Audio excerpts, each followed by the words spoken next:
This one's for Tim Holita. Hey, out to you, Timmy. Father Tim Holita. FSU, Tallahassee. Represent. My boy from the seminary. Yeah!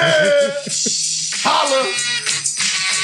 It's Shout Christmas. out to Run DMC too. Come on. December 24th on Hollis Avenue, the dark. Oh. See the man chilling with his dog at the park. Oh. The very slowly with my heart full of fear. Looked at his dog. Oh my God, a little reindeer. I was like, you the man in a bed. In a bag full of feet, 12 o'clock. People tuning in are like, what in God's good earth is going on? But it's very festive. This is the Christmas episode of the Catholic Talk Show. And I'm feeling really jolly. How are you guys feeling? Yeah, I mean, that was pretty self-evident. Clear. You That was really pretty wanna clear. know? I'm If feeling you're good. just listening in, you need to definitely watch this on YouTube. Yeah. Because those moves were pretty that was jolly. some good dance moves. No, man. those were great, bro. And plus the sweater. And plus, I'm kind of rocking things, not just with the sweater, but my headphones are back so that, I get the full thing with the ball I should do that. and the hat. Oh, yeah. What am I doing? Yeah, you guys got to get what am I that. doing? You've never done a podcast No, man. during Christmas with the headphones like that. I haven't either. I just innovated the space. How do I look now? You look good. right? We're very happy. We're very festive. Have a holly jolly Christmas. There goes my headphones. Oh. You gotta shrink it and then put it and then you shrink it around the. I don't know what I'm doing, Ryan. You got a watermelon Wow. for a head. So this is the Christmas episode of the Catholic Talk Show. We've got obviously our dancing elf Ryan Delacrosse, and our hype man Father Rich, Boom, boom, boom. and I, who am in mortified embarrassment, Ryan Shield, With a Christmas flannel on. with Christmas flannel on. Yeah. More that for you guys. I'm liking it. And my sweater says birthday boy, and it's got a picture of Jesus for all you people who are like, man, I don't even know if I want to go to listening YouTube to watch that. It What just am doesn't I sound good. experiencing Yeah, right this now? doesn't sound like I'm going to click over a pass. Yeah, I don't blame them. Some of them. So we're getting close to Christmas, boys. You excited? Oh, absolutely. Yeah. I mean, It's the most wonderful time of the year. No, That's right. no. It's a somber time of reflection. No. It's Advent. Oh, that's where It's we are Advent. right now. We are still in preparing. Yeah. We are preparing for the birth of Jesus That Christ. We're And still it's in Advent. somber. That dance was a foretaste. But That was a mothering Sunday of a dance. that's like a Gaudete Sunday dance. Yeah. You got to get a little bit of joy. That in there. dance was pink as all get out. Oh man! Oh come on, man! Love it. Dude, I absolutely love the season of Advent because it is ad veni. What is to come? Veni ad, that is coming to. And it is the person of Christ in the nativity, God becoming man in our midst in the humility of a stable. And here he is, the savior of the world, born underneath the stars. And it's such a mystical time of the year where it seems like the hearts of people are just softening. And I know for me, for years there during Advent, I would never, ever, ever listen to Christmas music. Ever. And it starts coming around, as you guys all know. A number of you have probably already been listening to it for a while. And it comes around like in November, even before Thanksgiving sometimes. Yeah.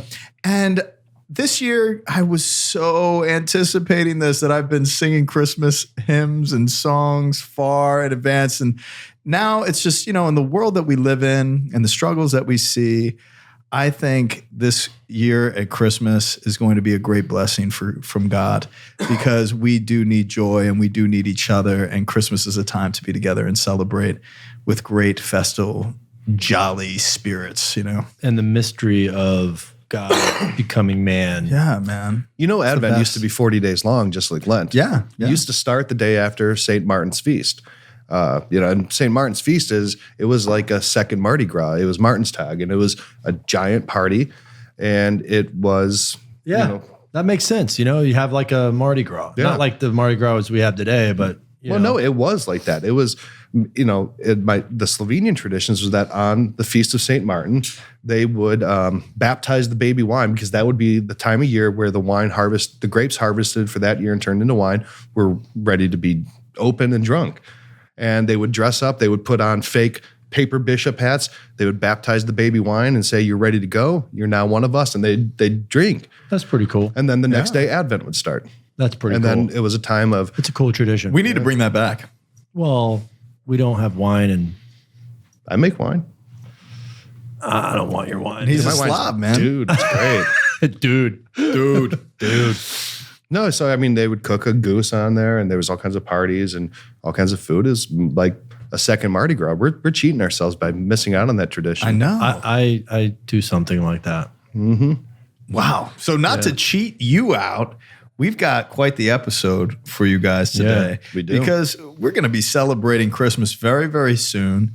And we are so glad that you are preparing this celebration to hang out with us for a little while and talk about what we're going to be talking. So what are we going to be talking about? So we're going to talk about everything Christmas. We're going to talk about the origins of Christmas, the origin of the name, the word Christmas. We're going to talk about Xmas. We're going to talk about Saint Nicholas. We're going to talk about the Christmas tree. We're talking Silent Night. We're talking the date of Christmas. It all at you. And I'm going to dance again. And he's going to dance again. And we are going to talk about how Saint Nicholas busted up and broke up a serial killer ring.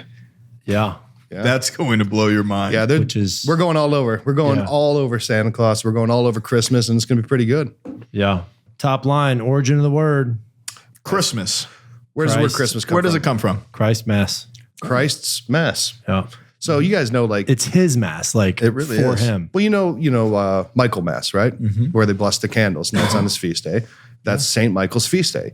So they would call it Michael Mass, right? And there's a lot of, or Martin's Tag, Martin's Mass, St. Martin's Day. Christmas was Christ's Mass. That was his feast day. That was, his day. So that's where the word Christmas comes from. Yep. Christe Mise. What about Xmas? Well, Xmas, a lot of people are like, "Oh man, you're taking Christ out of Christmas," and Protestant pastors, they're like, they hate Jesus, so they're putting an X and they're Xing out his name, and they're trying to steal Christmas from us and make it a secular holiday where just people buy stuff from Target from people from Hollywood. That's liberals from Hollywood. That's That's a really interesting. But that's not really what it is. The X is actually the first letter of the name of Christ in Greek. Oh, yeah. So it's an abbreviation for Christ. I mean, the X is intrinsically, it just means Christ. So there's but I think people. The misnomer though is that it's somebody that it's nefarious. Doesn't celebrate Christmas, doesn't believe in Christ, but they still like the cultural practices of things and giving gifts and Christmas lights. But that's not true. In Greek, Christos, that starts with the X. Greek letter. Well, it's not X, it's chi. Yeah, and then there's an I. Right. Is that an I? What is it? What is that? A chi, and then what do they call the letter I on the Greek thing? Iota. Iota. Yeah, that's what I was going to say. I was just quizzing him. But anyway, like if you've ever seen like the, you had him a little nervous there for a second, Ryan. I'm like, where are you going with this? You should keep on asking him questions. Inquisition. Yeah, I love how we flip the Inquisition on Ryan Scheel every now and then. Yeah. And I love how you guys don't do it on me because you're like, he's just going to get it wrong. Right. What's Jesus' mom's name? Mary. Come on. That's my mama, dude. That's my mama, dude. Yeah, Come on. So, I mean, getting that out of the way, I mean, it's pretty obvious that Christmas is the celebration of Christ's birth. I don't care what anybody out there says that it was formerly a pagan holiday. No, it's not true. It is absolutely a celebration of Christ's birth. And it's in the Mass. Right. So, and that's what we've called the Mass. The Mass has been the Mass for a long time, before even the Protestant Reformation. Right. It was called the Mass. And we celebrate Masses for a lot of saints, angels. Like, this is what we do. This is what we do. Memorials, feasts, and solemnities. Yep. And these Masses are celebrated with a certain remembrance. And God really wants to evoke within us a memory of what has happened. And what I love about the Roman Catholic Church is we remember what Christ has done through every generation. and how he has touched the hearts of many men and women that are now in the canon of the liturgy, so that we celebrate them with great memory. And how do we do that? You know, there should be food, there should be music. Yeah. But the most important way that we do it Dancing. is, well, as long as you're not the one choreographing it. But no, it's like the best way that we could celebrate that is mass. That's it. Yeah, you want to keep Christ in Christmas? Yes. Keep the Mass in Christmas. Amen. Christ There you go. Mass. Amen. There's no conspiracy to secretly celebrate a pagan holiday with Christmas. Yeah. You know, there's not a single day of the year where something else didn't happen. And if everything that happened on a certain day was secretly the real reason for the other things would make no sense. It's about intention. Are you intending with Christmas to celebrate Christ's birth? Yes. Period. End of story. Everyone else can shut up. And what we do as Catholics is for the most important feast days, right? Which is Christ's birth And his Christ's resurrection. resurrection, right? His birth into our world, the divine coming into human nature, right? And elevating us to that divinity, right? That's like big key, right? It's kind of a big deal. It's central. It's central, right? And then you've got the resurrection, which is central to eternal life, right? His departure, right, into heaven. So you've got this entrance and this departure. And what do we do before each of those amazing celebrations? We prepare Yes. for them. Yes. So we can enter into it more deeply because they're central to our faith. Prepare right? the way. We have to prepare the way. And that's why John the Baptist is a central figure and person to remember as we get near to the season of Advent at the end of November, in the apocalyptical readings that we have that transitions into the month of December, and we enter into the season of Advent with John the Baptist on full display, because he is calling us specifically to prepare. Make straight. Make straight the paths. Yeah. And making straight the path isn't like, get your head right now. You know, I don't mean no mousy rat. I mean rat now. You know, it's not that. It's kind of like make sacrifices and make a space, right? And it could be a space in your house, could be a space in your heart with, Now, giving something originally, up. Advent was not necessarily a preparation for Christ's birth or for Christmas. It was a time of the year where people would reflect on the second coming. Yes. You were preparing and reflecting and getting yourself ready for the second coming of Christ and the end of the world. So it was a much deeper, more somber, and more eschatological. Eschatological. And it is the whole reality. And this is why I always paint Advent and breaking open the word ad veni, to come.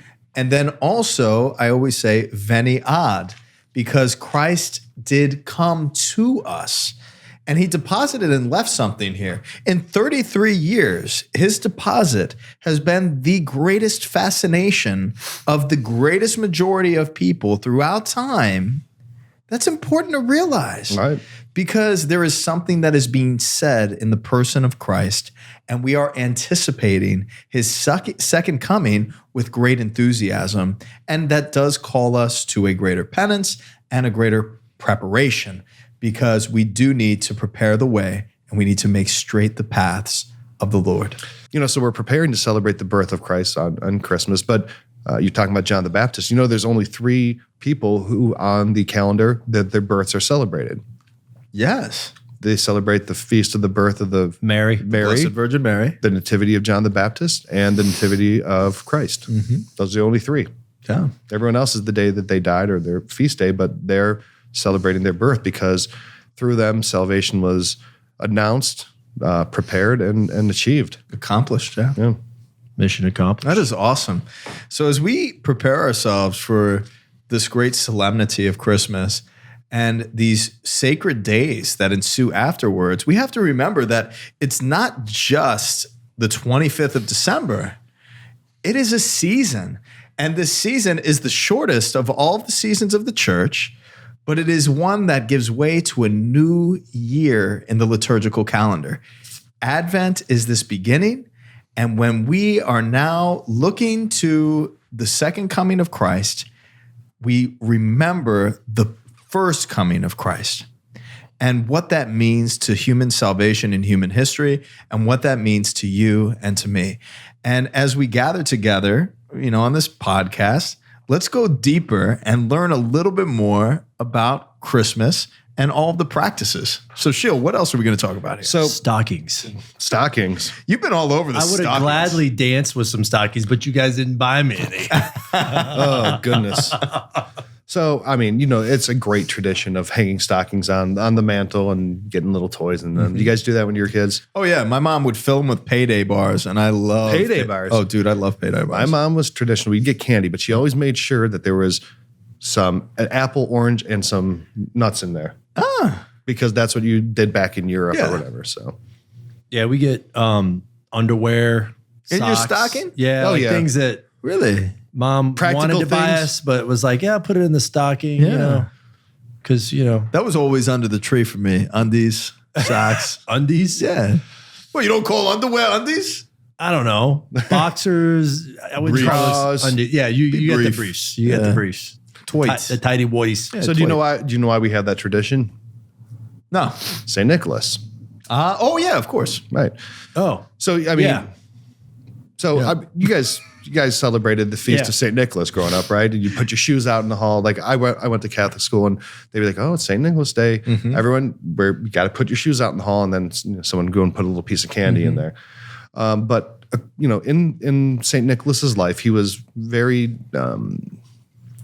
very devoted to helping children out he was a bishop. He was a Catholic bishop who was devoted to helping out his community, especially young people.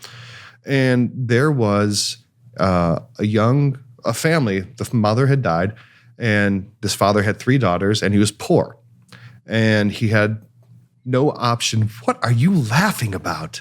I'm laughing at Telecross answering his text messages. Put your phone down. I was Googling trying to come up with something good to say. You're Googling using text? I was Googling my friend. Dude, you're going to get the Krampus, man, if you don't stop it. You're going to get Belschnickel. So, anyway. Stockings. This is a good story. So, stockings. So, Delacrosse. So Saint Nick, there was a man, he had 3 daughters. He was very poor. You had to have a dowry to marry a daughter off because that was the tradition, and you couldn't marry him off unless you had a dowry. But this father couldn't afford it. So his 3 daughters were going to have to be turned over to a life of ill repute and prostitution. Saint Nicholas heard about this and felt bad about it. So he there's 2 traditions, and one is that he climbed up under their roof because he didn't want to be known. He didn't want the family to feel shame, so he took a bag of coins and dropped it down their chimney. That's where we get the tradition of Santa coming down the chimney. The other one is that they had their laundry out and hanging out the windows, and he came by and put coins inside the stockings hanging out the window and drying. So that's where those traditions come from. I like it. Yeah, I do. it's good stuff. Then, they say Santa Claus does it now. So we're talking about the real St. Nicholas. Yeah, real Right. St. Nicholas. I know. Where it all came. He was a bishop in Asia Minor, was today is Turkey. He's not a fat guy in Antarctica He was actually very thin with a sleigh. and apparently had big eyes and a big head. And a Yeah, he had broken a big nose. head. And a broken nose. Broken nose. So that actually, we have, now, if you're listening with your children, you might want to tell them to earmuffs and turn this off for a second. But we're going to talk about Santa Claus's skull and where Santa's skull is. They already saw me. Jolly old St. Nicholas had an oversized head. And his head is in a church. Yeah, where is that skull? So it's in Italy. It's in Bari. And scientists, we've had his relics. There's a long story of his relics. First, they were in Asia Minor. Then, Italian traders and seafarers stole them. During the Crusades. It wasn't the Crusades. It was just merchants, and they knew that that it was a very powerful relic, and they stole it and took it to Italy. Anyway, his skull is still there, and scientists examined the actual skull of Santa Claus and did a forensic recreation of what he looked like, and he does not look like the Coca-Cola Santa Claus at all. There's a website that actually gives that rendition of his face. Yeah, you can actually Really? go to ucatholic.com. It's on there. If you go to U Catholic and search for the real face of Santa Claus, you can see that that's what he looks like right there. He looks like a crooked-nosed Italian, even though he was from the Middle East. And there's his skull. There's Santa's skull right there. Yeah. Right there. Yeah. I've actually visited that church in Bari, St. Nicholas of Bari. That's actually where, on my mother's side, the Italian side, my grandfather, they come from Grun, which is very close to Bari. And there's a beautiful city there too, Abodobello, which is really a cool place. If you're ever there, you definitely want to check out that little town because it's like little hobbit homes and stuff. But going to the church of St. Nicholas, it's a bi-ritual church. So there's the Latin rite that's celebrated there. There's the Eastern rite that's celebrated there. And he is one of the patrons of petitioning for the unification of Christians East and West. And so many of the gifts that have been given to the Latin rite by the East have been icons or different artworks that depict St. Nicholas that are on display in the museums in the Vatican and whatnot. But while I was there, I spent time before these icons of St. Nicholas and certainly before his relics and his remains.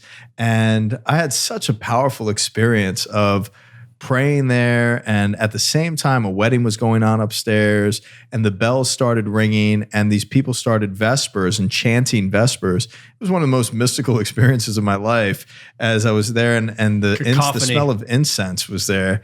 It was awesome, man. Yeah, the East does St. Nicholas so much better. In Oh, the so West, much better. In the West, he's, remembered as Santa Claus, but in the East, he's remembered as a lion of orthodoxy who did amazing works of charity, who was at the Council of Nicaea, who had his nose and jaw broken when he was in prison under the persecution of Diocletian. This was an amazing man, and he's been turned into... Yeah, the guy who punched Arius in the face. I mean... But he felt bad about that. I'm kind of glad that he did. Well, he wasn't. He would have been my homeboy, man. St. Nicholas felt incredible remorse that he allowed himself to get that angry that he would strike another person, and he actually did fasting and repentance for it. Yep. I appreciate it. Yeah. I mean, I would have done the same, I'm sure. Athanasius, he did some spitting, right? Athanasius, though, I love him. I do too. We should do a whole show on him. Yeah, Athanasius. yeah. That's a good idea. Athanasius Just a Contramundum. show on like the persecution. Where are of they now? Christians. St. Athanasius. Can we get him into the show? I don't think that's going to work. Big shout out to Athanasius. We want you on the show. So, Santa Claus, right? Not really as cuddly and, however culture portrays him. In fact, there's a really, really kind of obscure and kind of crazy story where the time where Santa Claus discovered a serial killer. What? And confronted him. And confronted him. So one of the big traditions and one of the reasons How did he catch him? I'm going to get to that. He used forensic science as like an episode of CSI. Have you ever seen Silence of the Lambs? It's kind of like that. It was nothing It was like like that. that. It was nothing It was like that. No, so one of the reasons that Saint Nicholas is the patron of children is the tradition that there's 3 children. They were out working in the fields, and they got lost on their way home during a storm. It was getting dark, and they went to a house. It was a butcher shop, and they asked if they can come in, and the butcher said, "Sure, come on in." And he murdered them. He murdered the children, and he hid them in his butchery in salt tubs. Back then, there was no refrigeration, so the way to preserve meats, and I guess in this case bodies, was salting them. Right? You dip them in, you cover them in salt, and so you got to imagine that people don't just chop people up and put them in salt once. They do this often, right? That's kind of a thing. So I can only assume, it's not confirmed, but I can only assume that he was a serial killer, and his MO was chopping people up and putting them in salt. Well, anyway, 7 years passes, and St. Nicholas was going down the same road, and he knocked on the door, and the bishops and the butcher's like, "Come on in." And he's like, "Are you coming here, as a customer? Do you want some, food or this or that?" He's like, "No, I want what's in the tub over there." And immediately the butcher runs out the door because he knew he was discovered. And St. Nicholas went over and raised the children back to life, and they said, I've been sleeping, I've been dreaming. And one said they were, in paradise, and they went back to their families, and everyone was happy. And St. Nicholas busted up a serial killer. Wow. I love it. That's a wild story. Yeah, legends. I love the legends of old of these saints. Christmas trees. That's one of the things. It's Germanic, isn't it? Well, kind of, yes, it is. But people say, well, Christmas trees, that's a pagan symbol. Mm-hmm. Not really. So do you know the Christmas tree goes back to two things. There's two competing theories. One is that it goes back to the Jesse tree, right? Do you know what the Jesse tree is? Sounds familiar. So a Jesse tree is that in Isaiah 11, they say that in Isaiah 11, it's written that there shall come forth a rod out of the root of Jesse, a flower shall rise up from the root. So that out of the stump, a new lineage of kings would lead to the Messiah. And the Jesse tree would be a sprig that they would put in the house and decorate it with the ancestors of Jesus. And on the top was the star as Jesus. So it's really a genealogy of salvation. The other goes back to St. Boniface. Now, St. Boniface is the apostle of Germany. He is the one who was primarily responsible for converting what was Germany. So the famous story about him is that there was a tree that the pagan tribes would sacrifice children to their pagan god. So what did St. Boniface do?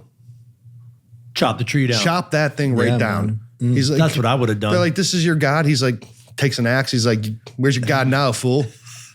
So he did two things. You big dummy. Timber! So he chopped down the tree and used the wood to make a church. Nice. Oh, I love it. It's great. Sanctified it. But when he chopped down the tree, it split open, and underneath it, rising from the ground, was a fresh, new fir tree. And this was an old, gnarly tree, all gross, and he chopped it down, and there was a fresh one, and they took it as a symbol of rebirth and as a symbol of Christ conquering, the old pagan religions. And they took that tree and put it in the church.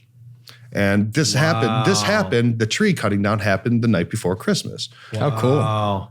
I've never heard this story before. Wow. Yeah. That's amazing. That really is. Yeah. So people need to know this stuff. That's why we're doing the show right now. Yeah. Spread the word, share the show. Now, there's one more theory where Christmas trees come from. So during Advent, in the late Middle Ages, there was passion plays, and there was creation plays, right? So during the time, it was really popular to do a creation play where it showed Adam and Eve, right? Because it was showing the genealogy and the birth of Christ and the history of the humankind. So they had to do a tree, the tree of knowledge in the center of the garden, right? Mm-hmm. But this was during winter, so there was no leaves on any trees. So they would take a pine tree, cut it down, and they'd put fruit on it to look like the apples. Huh. So they would decorate a pine tree for the play during Advent. So it was called a creation tree. With ornaments on it. Ornaments, yeah. Yeah. So those are the other theories. Oh, that's excellent. A paradise tree hung with fruit because, there's no other trees, and they put decorations on it, and it happened during Christmas. And then I think I would prefer the fruit to, how do you feel about candy canes? I know candy canes also have their symbology, and what they represent. Well, it's because St. Nicholas was a bishop. Yeah. And it's his crozier. And there's a number of other different significant realities to the candy cane. But I've never been a big fan of candy canes. And they're all right. Maybe I have kid, when we were kids, one. When we were kids, but if you have like fruits on the tree, they get rotten. When we were kids, we would take the candy canes and then you'd basically, suck on them until they were a sharp point. Then you'd stab your brother. Oh yeah, I used to do that. That's the best part of candy canes is stabbing your brother. He's shanking him. Shanking him. Candy cane shank. So anyway, with these passion trees, those passion plays and those creation plays started to become outlawed after Protestant Reformation, and it was too Catholic-y. So people started taking these trees in their house and setting up their own trees, their own creation trees in the house. And here's a fir tree, and let's put apples on it, and that kind of evolved into the Christmas tree. So that's another one of the theories. And probably what's true is that they all all of these things together put together the tradition of the Christmas tree. I like it. No, I'm listening. I like it. It's so bad. Right? What's next? I was looking at what's next over here. Oh, Christmas tree. So, you're texting. Silent Night. Yeah.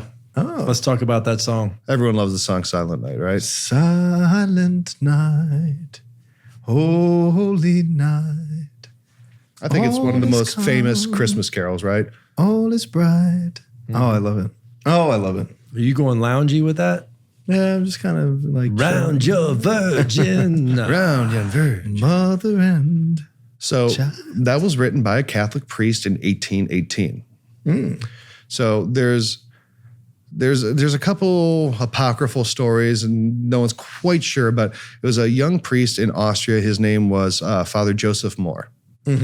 And he had been a priest somewhere else, and they had relocated into a small parish because his grandfather lived in the area, so he can kind of check on him, right? But he had to walk a long way to get to his parish. And a lot of times he's walking at night, so it was silent and quiet. And they can, conjecture that he wrote this song on the long walk back and forth to his parish to check on his grandfather. But on Christmas Eve in 1818, they were getting ready for Christmas Eve vigil mass, and they had found that mice had eaten through the wiring for the organ, and the organ wouldn't work. So they are like, well, we can't have Christmas mass without music. So on the spot, the music director, Franz Xavier Gruber, and the priest took out his guitar and the lyrics, and on the spot, they wrote that song on the guitar in the church as their offering for the music because the organ had been chewed through by mice. Very cool. That is cool. Very And cool. probably one of the most iconic songs of the Christmas spirit and holiday. For sure. Yeah. It's inspired. I think Yeah. Bing Crosby singing Silent Night is the best-selling record of all time. Yeah. The best-selling single record of all time. The guitar that he wrote that on is still available, and you can still look at it in a museum, Wow. at the parish. Really? That's so cool. Yeah, Wow. Wow. In Austria. in Austria. Wow. It's pretty I cool. think a road trip. Yeah. Let's do a couple shows there. Yeah. Yeah, I'm fine with that. Next year, Christmas time. So the last one that I want to get to is why do we celebrate the birth of Christ on December 25th? That's a good one. Everyone's like, well, It was his birthday. it's his birthday. That's because that's when he was born. Yeah, duh. No. Everyone says, okay, well, it was meant to coincide with the pagan Christmas or pagan winter festivals, and this was our way of co-opting those and stealing those. No, because a lot of what God did against, like in Israel, right? Like the plagues and stuff. A lot of the things that he's, we're contradicting it in a way, right? To speak to people. So I mean, that's not a bad thought, Padre, what do you do? What are you doing on March 25th? What am I doing on March 25th? Celebrating the Annunciation of the Blessed Virgin Mary. Yeah, And what is the baby. Annunciation? Well, and this is interesting. Yeah. I've been there. Oh, absolutely. Church of the Annunciation. Church of the Annunciation. So on the Annunciation, the angel told Mary she would conceive, and that's when Christ was conceived. What's exactly 9 months later? It would be Christmas. There you go. Yeah. So the date of Christmas is actually set by the date of the Annunciation because 9 months from the Annunciation. How do we know the date of the Annunciation? Because, well, if it was June 1st, then it'd be 9 months after June 1st. They were pretty positive of the date of the crucifixion because you could look at lunar calendars and you could compare that with the Jewish Passover. cycle and you could compare it with Passover. That's pretty, narrow. By doing that, they were pretty positive that it was March 25th, 33. Yeah. Right? Now, why March 25th, right? So why would that day that he was crucified also be the day that he was conceived? In the time, it was very widely held that the Messiah and great people they would die and be conceived on the exact same day. Wait, what kind of people? Messiahs, great prophets. Great prophets. Gotcha. Saints and stuff like that. They would die and be conceived on the same day in a kind of perfect cyclical fashion. Okay. So the date of Christmas is actually inferred from the date of the crucifixion, which then sets the date of the Annunciation. So March 25th, and there's on certain years, Easter and the Annunciation line up. Mm-hmm. And there used to be very, extra celebrations on those years. So we get Christmas from the date of the crucifixion. I'm trying to think if that's happened in my lifetime. Happened a few years ago. Then Easter and the Annunciation? Happened on the same day, and then they move the Annunciation until the next week. So actually the next time that the Annunciation and Easter happen on the same day is 2035. That's pretty cool. But when was the last time that it happened, actually? Because I do remember when John Paul II passed away, that was right around the time that I received my vocation and I discerned the call to the priesthood. It was it was 2005. Yep. And that was pushed from the 25th to 2005, it happened on March 27th. So that's probably the liturgical celebration of the Annunciation, which was pushed. Yeah. Because Annunciation can be moved to a Sunday, right? Mm-hmm. Yeah. Mm-hmm. The list I have only goes back to 1998. So the last time that it happened, Easter and Annunciation were on the same day. I can't pull it up. That's an interesting thing because I've never thought about that, but I'm really looking forward to 2035. God willing, I'm still alive in 2035. Take care of yourself. Yeah. Yeah. That rhymes. Take care of yourself, man. I'm going to try to be alive take care of yourself, in Padre. 2035. Take care. Yeah, I'm going to strive to stay alive. Just have some eggnog. So when this show is still on the air, we'll make sure that we do a very special episode on March 25th, 2035. So make sure you join us. Yeah. March 25th, 2035. Put it in your calendar. Put it in your calendar. Now. You know what would help and make you remember that? If you go to CatholicTalkShow.com and you like and subscribe and you follow us on all the social media platforms and you make sure that you follow us on iTunes or Google Play or any of the platforms that you use. And then if you stay with us for the next, 17 years or so. Yeah. And get our emails every week for the next 17 years, which is a lot of emails I get, but you definitely will not miss our celebration of the March 25th, 2035. So please do that. And if you want to give us a good gift, make sure that you go to iTunes specifically and just leave us a review and give us 5 stars for a nice little Christmas gift. Don't wait till 2035. Yeah, don't wait till 2035 to give us a review. Do on that iTunes. 20, 30, don't do it 20 right now. But what a great joy to be with you guys for this Christmas episode of the Catholic Talk Show. And we wish you and your families and all the people that you're going to be celebrating this great solemnity with and the 12 days of Christmas a very, very Merry Christmas. Merry Christmas, guys.